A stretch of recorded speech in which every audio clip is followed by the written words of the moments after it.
औज़ुबिल्लाहिमिनश्शैतानिर्रजीम बिस्मिल्लाहिर्रहमानिर्रहीम। आज का हमारा टॉपिक जो है स्ट्रक्चर ऑफ ब्रेन है। तो हम स्ट्रक्चर ऑफ ब्रेन को कम्प्लीटली डिस्कस करेंगे। स्ट्रक्चर ऑफ ब्रेन जो है ये एक लेंथी टॉपिक है। इसको डिस्कस करने के लिए मैंने इसको 2 पार्ट्स में डिवाइड किया है।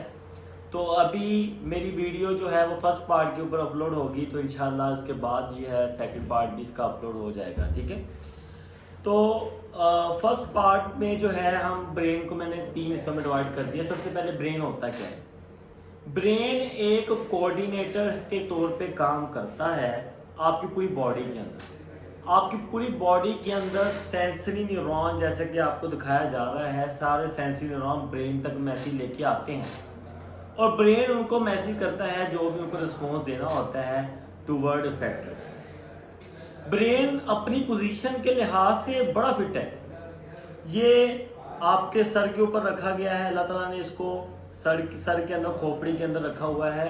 ये अपने काम के लिहाज से बड़ा फिट अल्लाह ताला ने रखा हुआ है, कहीं और नहीं रखा, गुड्डे में नहीं रखा। ठीक है, ब्रेन को जो कवर कर रही है हमारी खोपड़ी की बाहर वाली लेयर, वो बड़ी मोटी होती है, उसको मेनिंजीज कहा जाता है, जो कि काफी लेयर से मिलकर बनी होती है। वो मेनिंजीज क्या करती है, आपकी ब्रेन को बचाती है आपके किसी भी शदीद एक्सीडेंट से या किसी भी रोड एक्सीडेंट से, या कभी भी मिसहैप हो सकता है अगर आपके साथ। इसके अलावा हमारे ब्रेन के अंदर जो है वो वेंट्रिकल्स होते हैं, उसके अंदर फ्लूइड भरा हुआ होता है। हमारा ब्रेन, अगर आपको तो पता होगा, हमारा ब्रेन जो होता है वो फ्लूइड होता है। ठीक है, इस वजह से इसके ऊपर फ्लूइड लगा हुआ है। ठीक है, उसको सेरिब्रोस्पाइनल फ्लूइड कहा जाता है। वो सेरिब्रोस्पाइनल फ्लूइड क्या काम करता है, वो आपके ब्रेन को रगड़ से बचाता है। अगर आप गिरते हैं तो वो ब्रेन को किसी किस्म का नुकसान नहीं होता। ब्रेन की हमने डिवीजन की है। मैंने पहली वीडियो जो है ये सिर्फ फोर ब्रेन पे बनाऊंगा इंशाल्लाह, और सेकंड वीडियो जो है वो मिड ब्रेन और हाइड ब्रेन पे बनाऊंगा। तो फोर ब्रेन को डिस्कस करते हैं। सबसे पहले फोर ब्रेन जो है ये आपका फ्रंट वाला हिस्सा जो है वो सारा यहाँ तक आपका क्या कहलाता है जी, फोर ब्रेन कहलाता है। ये सबसे बड़ा हिस्सा है और इसके बड़े ही इंपॉर्टेंट काम है।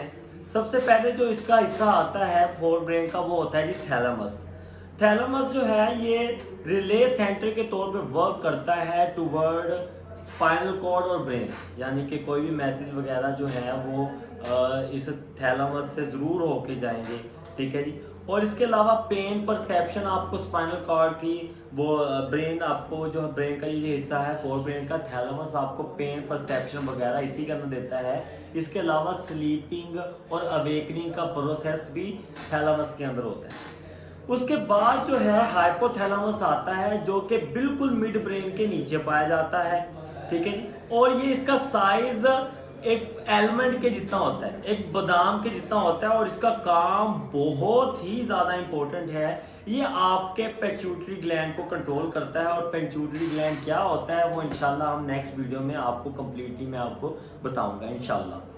तो इसके अलावा ये जो है ये हाइपोथैलेमस है, ये हमारे गुस्से को कंट्रोल करता है, हमारी पेन को कंट्रोल करता है। इसके अलावा हमें खुशी होती है या गमी होती है, ये सारे के सारे मैसेज जो जनरेट होते हैं हमारी पूरी बॉडी के ऊपर, जो उसका इंप्रेशन होता है। सपोज करें अगर मैं हंस रहा हूँ तो उसका अपनी बॉडी के ऊपर जो इफेक्ट पड़ रहा है पॉजिटिव, तो वो ब्रेन के इस हाइपोथैलेमस में आ रहा है। उसके बाद सेरिब्रम होता है, एक सेरिबेलम होता है, वो आगे जाके पढ़ेंगे इंशाल्लाह। एक सेरिब्रम है ये, ठीक है, CEREBRUM। ये सेरिब्रम होता है, ये आपके फोर ब्रेन का सबसे लार्जेस्ट हिस्सा है। ठीक है, ये आपके स्केलेटन मसल्स की मूवमेंट को कंट्रोल करता है, प्लस आपकी इंटेलिजेंस को। अगर कोई पर्सन इंटेलिजेंट है तो वो उसके सेरिब्रम में की वजह से इंटेलिजेंट है कि सेरिब्रम उसका कितने % काम कर रहा है।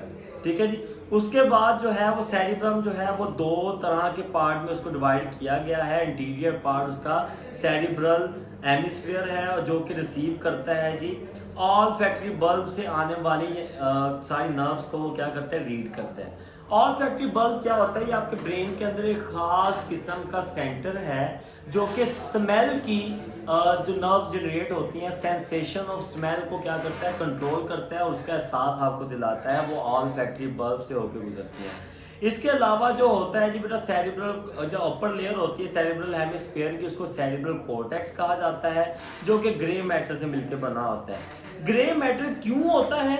ग्रे मैटर इस वजह से होता है क्योंकि उसके अंदर नॉन मेलाइनेटेड नर्वस एक्सोन्स पाए जाते हैं, यानी कि ऐसे एक्सोन्स पाए जाते हैं जिसके ऊपर कोई मेलाइनेटेड, कोई फैटी एसिड की लेयर नहीं होती, उस वजह से इसका कलर ग्रे होता है। उसके नीचे वाला जो हिस्सा होता है उसका कलर वाइट होता है, वो वाइट इस वजह से होता है क्योंकि उसके अंदर मेलाइनेटेड एक्सोन्स पाए जाते हैं। इसके अलावा ये जो हमारे पास सेरिब्रम है काफी ज्यादा लूप्स के अंदर डिवाइड किया गया, जैसा कि आपको दिखाया जा रहा है। फ्रंटल लूप क्या करता है जी, ये हमारे कंट्रोल करता है जी, कॉन्शियस कंट्रोल को काफी ज्यादा कंट्रोल करता है। हमारी मसल मूवमेंट में आपको लेक्चर देते वक्त अपने हाथ की मूवमेंट दे रहा हूँ स्पीचिंग के दौरान, तो उसको कंट्रोल करता है। इसके अलावा जो है ये हमारे स्केलेटन की मूवमेंट को भी कंट्रोल करता है। जैसे मैं चल रहा होता हूँ तो मेरे बाजू भी साथ में हिल रहे होते हैं। नेक्स्ट पेरिटल लूप, जो पेरिटल लूप है ये सेंसरी एरिया से आने वाले नर्व्स को कंट्रोल करता है। फॉर एग्जांपल मेरे अगर किसी ने इधर से टच किया है तो ये सेंसर जो है वो मेरे इस पेरिटल लूप जो है इसको स्टडी करेगा। उसके बाद ऑक्सीपिटल होता है लूप, ये आपकी विजुअलाइजेशन के अंदर वर्क करता है, आपको दिखाने में मदद देता है। इसके अलावा टेम्पोरल लूप है, ये आपको सुनने में और स्मेल के अंदर वर्क करता है। स्मेल के अंदर ऑल्फैक्टिव बल्ब इसी में से गुजरते जाते हैं। उम्मीद है कि आपको इस टॉपिक की समझ आई होगी। इंशाल्लाह मिलते हैं नेक्स्ट पार्ट में।